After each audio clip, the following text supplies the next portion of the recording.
Hare Krishna, all you gaming gurus out there. That's right, getting philosophical on you. Alright, but we'll talk about games instead.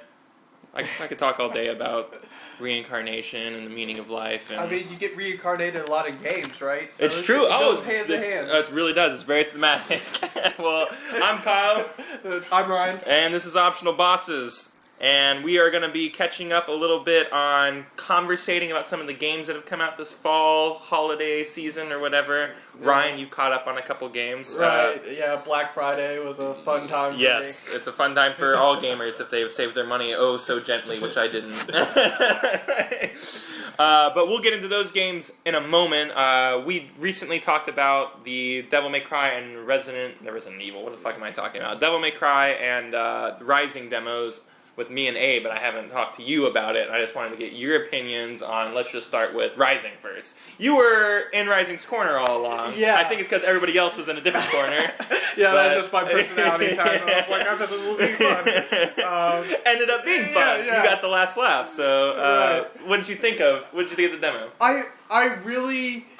The demo was, it wasn't short, but it was only enough that I was like, I need to master it. I could only imagine like the difficulty curve, especially on some of the harder setting of what this game is going to be. Oh god, just think about Bayonetta's harder setting. You know? Yeah, I know, but it was fun, and I got to do exactly what I wanted, which was Raiden running around, being the cyborg badass that he is, cutting things up indiscriminately. Which was awesome. Totally cool. The boss fight was really cool with the dog thing, with the chainsaw tail.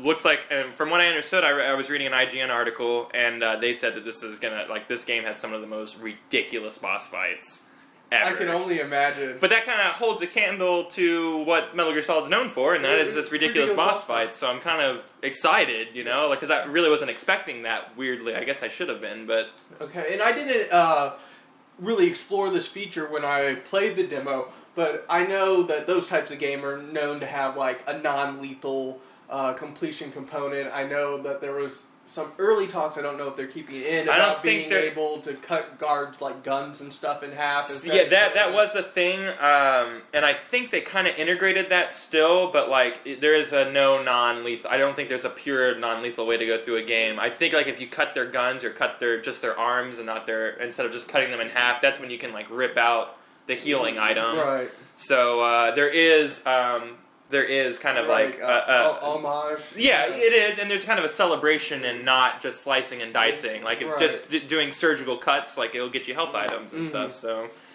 it's pretty cool. So you liked it overall? Are you in? I mean, is it a purchase for you? Probably. The only thing that could really not make this a purchase for me is if it's just way too short, or if it's like, and I'm a fan of short games. What would be too short for you if this game came out, has no multiplayer components? This is a game we'll probably play through once. Maybe you'll shelve it, play it on hard again later. You know, like what's too short for you for a game like this? 5-6 hours. That's too okay. Yeah. I mean, you want something like Bayonetta, like 8 to 12. Exactly. Okay. Cool. Yeah. Even 6, like if pushing it all depends. If you do like a really, really good job, then I can swing it. You know, it's just there's a lot of factors that go into it. Sure. You know, I probably need one of my buddies to give me the thumbs up first, and then. Well, I'll be getting it day one. Yeah. Hopefully with my stupid plasma sword lamp also. So. How long did Asura's Wrath end up being? That was short. That was a short game. Yeah. 4 or 5 hours maybe. Right, because I was happy with Asura's Wrath. I just, didn't buy it. Day one, yeah. You ended up getting it for kind of a cheaper price, so. Asura's Wrath is its own beast, but I hope they make a second one of those. Yeah, I know, right? The DLC make more games like it, you know. Look pretty crazy. Did you not ever get into the DLC? You should at least watch it. That's what I did. Watch it. That's okay, what I didn't buy it. I watched it. Yeah. And that looked pretty crazy. Allegedly, Jesus, that's illegal. I watched it on YouTube. Someone else uploaded it. They definitely took the very Japanese approach to it. It's like you get to the end of a game and the only thing left is to kill God or like the creator of everything. Yeah, right. And then you go do that. And then someone was duping him also. Yeah. Whatever. But okay, let's move on. That sounds like you were pretty impressed with that. Devil May Cry though, not not that you're not a fan of the series, you just were never into the series. Right. I think you played 4, which was the worst one, if I'm not mistaken. Yeah, I played part of it. Well, I'm not mistaken that being 4 is the worst one.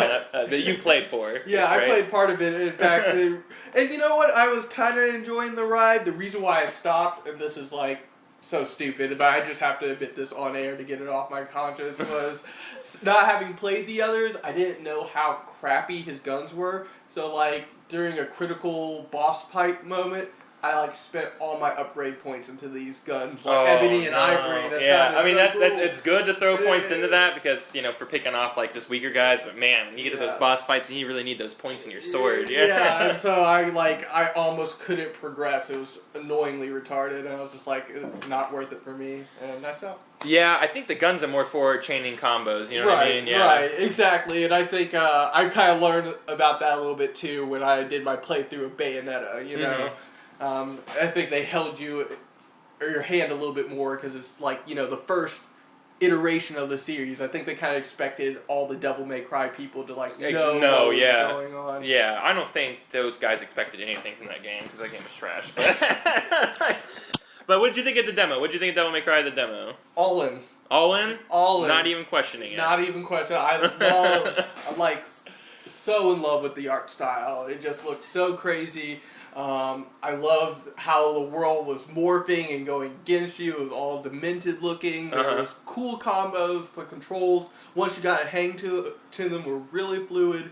And I can just only imagine, like, if every game is like, or if every level was like the level that they showed in the demo, like just, that kind of bizarre craziness going on, and if you're going to hell and bizarre craziness is going on there, or heaven or wherever, I'm just all in. I'm down. I'm right there with you, man. The demo was a breath of fresh air and a sea of hate that's been like swelling around that game. So I'm really glad that they got it out there. I've heard nothing but positive responses from it. Maybe a couple of troll assholes who's like, yeah, I played it, not really big into it. You're an asshole, fuck off, all right? Like, it's great. They just missed the white hair. I know. His hair turns white when you go into devil mode. That's what I don't understand. I was joking with Abe. I'm like, if his hair, like, if he becomes a white-haired Dante by the end of this game, everyone's going to feel like an idiot. Because they kept on saying it's an origin story, we're rebooting it, this is just a new thing, and I'm sure he's going to use his devil trigger too much and his hair will just stay white or whatever, That's just my assumption. I hope everyone feels like an idiot after it's all said and done, and I can't wait for that to happen. And I'm really confident. We were having a conversation the other day about how more games need volcanoes. Oh, yeah. I think there's a really good chance that there's going to be a volcano there. So it's true. And we were talking Rising may have a volcano also. Yeah. You'd have to. If there's cyborgs involved, lava has to be involved too. Because that's one of the best ways to take care of such a problem. So, all right. Well, it looks like you're both in on those games. Probably Devil May Cry more so than Rising. Which I think Abe said the same thing. I'm more in Rising's corner, and that's only because I was so against it. I have some repenting to do, so I've got to choose it for that matter. Right. I think a lot will determine is like we still don't really have a good idea of what all the environments and everything story, which like. I mean, even when you're just watching the first part of that game, like immediately you see the decrease. And the voice acting quality. You're just like, oh my god, like what is that? Like, the very first thing you recognize in that game. What is this awful fucking Russian or German guy's like accent? This is awful. But all right, well, let's just move right into some of the games that you caught up with. It's a game that I played a while ago, Dishonored. Yeah. And I was not as. I mean, first off, what do you feel about Dishonored? You beat it. Yeah, I beat it. And like steam through it. Yeah, steam through it. I beat it with the non-lethal, no chaos playthrough. Mm-hmm. This is like my alley, my niche. I love stealth-based, assassinating, and just the steampunk art style. It was just. I loved it. It was exactly the kind of assassination game I wanted, blending magic, powers, ethical choices, and I loved my favorite thing. I love when video games not only give you choices, but like choices integrated in the story where you can like connect different elements to unlock new choices. You Oh, know? interesting. Without spoiling something, could you give an example? Yeah. Well, a lot of people have seen the demo, but I'll go something from beyond the demo. Like, there's one where you're trying to assassinate somebody at a masquerade ball. So you can. The whole thing is that you're finding out which one is the right person to assassinate. Then, through your questioning, though, you can also find like somebody who's secretly in love with her, but is like crazy stalker, also kind of on your side too, like interesting, very anti-government. So you can like say like, hey, you either need to meet me and take her somewhere far, far away, or I'm gonna kill her. So that's how you do a non-lethal kill, and there's always like some weird non-lethal option that you can find just by talking to people and discovering different stuff. And and also I love that the whole game there's like your ethical, the representation of your two ethical like sides, like good and evil. The good side is like the head of the illegal distillery business. And the evil side is like this crazy old blind witch lady. So like, and at one point in the game they like meet and there's like a battle between them, and you have to, how cool! Because I met them too. Like, I got far enough to meet them too. The two, like the lady and the distillery. Because I like got the distillery away from the bad guys. And, whatever. Like the good guy will help you. He helps you with one of your non-lethal kills. He takes some people you're trying to assassinate who are slavers. He shaves them, cut out their tongues, and sends them to work in their own mine. Oh, so awesome! That's how you like non-lethally get them out of the picture. Yeah. But at the same time, the granny in that same mission, she's like, well, while you're there, I'll tell you about how to poison the water supply to get like all these fucking ruffians out of my backyard. And she's like always talks to you like she's like she's senile, like she keeps referring to you as her dead husband, and she's like, oh dearie, it's like so nice to see you. Oh, how interesting! Yeah, it's all there's just like a whole bunch of crazy quirkiness going on. Bottom line, fantastic. You like the art design and everything like that? Yeah, I love the art design. I love the use of magic. I really love their hands are really big. And I kept on, I'm just like, their hands are like so giant. It reminded me of Skyrim, how you could like have one thing in one hand and like a spell or something, or another weapon very much in so. the other. I just really like the stealth mechanic. Just how you could see like what your alert level was and kind of try and you couldn't be just like running around everywhere. There was like a lot of sneaky ways to get through places, and so many different paths, so many different ways to kill people or to get around people. It was up to you. Interesting. Yeah, I had a weird relationship with this game. I think it came out just like at a weird time, and I also think I have a little like BioShock syndrome. Like BioShock came out, it's this kind of like Art Deca, like first person shooter. Nothing really like not that nothing's really like it, but it did a lot of things that were innovative to like the genre or whatever. Came out, just didn't like that game. Couldn't even tell you why.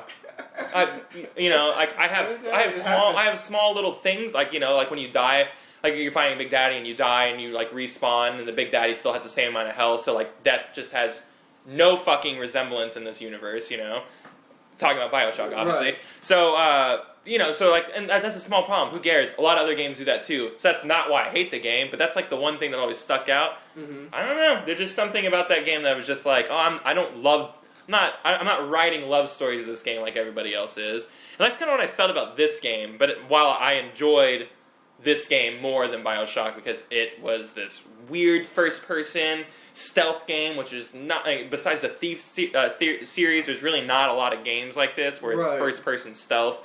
And then you add in all the supernatural elements of teleporting and summoning rats and, did you do any of the transferring souls stuff or anything like that?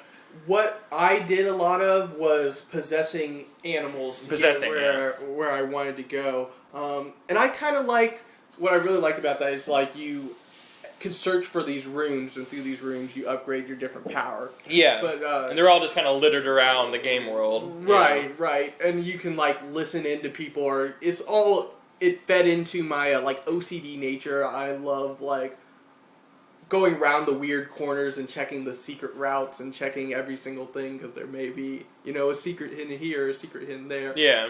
And it really fed into that nature because there was a lot of like really cleverly hidden runes and bone charms. And by the end of the game, if you collected a whole bunch of those, You're like super fucking powerful. yeah, you're like this like super badass, and you just feel like, yeah, I earned this, you know. So, if you could say, like, just one or two just things about the game that maybe weren't up to par with the rest of the game, like, is there something that sticks out? Like, Yes. Well, there was some stuff like, really is three things. Number one, there was some stuff that was there to collect, like Sokolov paintings. They were just like paintings you could collect. yeah, Served no purpose. They just put, a like, collectible. Yeah, they just put something in the game to collect for the For sake of OCD collecting. gamers. Yeah, I know. And I was like, it's cool that I could find these things, but I kind of wanted them to do something. Yeah, yeah. I guess that's kind of, we're kind of spoiled as gamers. Now we do want our collectibles to do things. Now. Yeah. But I mean, like, even if it just, like, somebody mentioned it outside the game. Or they decorate, like when you found one, they decorated your base of operations or something. Yeah. So that's one thing. Number two is, throughout this whole game, is like so sneaky, stealth-based assassin, and you find like sneaky ways to get through everywhere. But one skill your guy never learns how to do is pick lock doors. You always have to steal a key or find some way around. This master assassin can't pick locks. Yeah, I know. So that kind of annoyed me. I was just like, really? Really? I could, like, blow this up or something, but, you know, of course, bombs don't work on doors. Yeah. It's a video game world. Of course not, yeah. Or your foot can't just kick in a wooden door. Right. You're an assassin. You should be able to, you probably have some strong legs from all that jumping and climbing. Right. What was the third thing? Damn. I Was had the story? Was the story alright? Yeah, it was, okay, the story was simple. I guess there was, like, a whole bunch of stuff that, like, they do a good job in filling in the world. Like, there's all sorts of literature you can pick up and find. It'll tell you tons and tons about the world. Mm-hmm. However, so little of that is relevant. Like, Really? Yeah, and it was just too much. You couldn't read it all if you wanted to. Like, Yeah. you'd go blind trying to read every single note you find. See, and I in that hate game. doing that. Like, a lot of people are like, oh, I like it when notes are in games. I do too. I don't like it when the entire story is told through those notes. Right. You know, like, Resident Evil is a big proponent of that. The original ones, I'm saying, but, you know, it's just like you had to read those notes to even, like, kind of understand, like, the backdrop of what was going on. But, okay, so our new review system, this is a review, we just reviewed this game. Mm-hmm. We try and do it organically like that, and no more scoring system. Buy it, try it, or just pass on it. Obviously, it's not pass on it. Mm-hmm. What would you say for someone who are into these types of games? Like, Buy it. just Yeah. outright buy it. Great. That's a buy it. I would probably say if you're into these types of games, go out and buy it. You know, absolutely. If you're on the fence, you don't know what's going on, and you didn't pick it up for $30 at Black Friday, you know, try it, Gamefly it, you know. You're probably going to end up buying it. It's getting tons of recognition, tons of Game of the Award stuff. I'm the weird one here. I don't know why I'm not sold on this game yet. I have a feeling it's going to be like a Deus Ex for me, where I pick it up like a year later, and I'm going to be trying to talk to you about it. And you're going to be like, dude, I don't want to talk about that. I played that last year. You know? So, no one cares about this Dishonored anymore. To give you a sense of how much I like this game, like, I completed it. I beat the like I said, the low chaos ending. And by the way, I said the story's simple. It's just, yeah, it's simple. It's pretty predictable, but at the same time, my thought immediately after being at low chaos was, I want to play this again. I want to be at high chaos ending. I'm just giving myself like a one-game break before I dive right back into another complete playthrough of Dishonored. Awesome, and we're going to go into that one-game break that you're taking right now next time, and we're going to try and link how, like, similarities between this game and Assassin's Creed, which me and you have played. I've beaten, not to its fullest, but I beat the story, and you're pretty far through it also. So we'll talk about another stealth assassin game on next episode of Optional Bosses. Until next time, everybody, game on. Game on.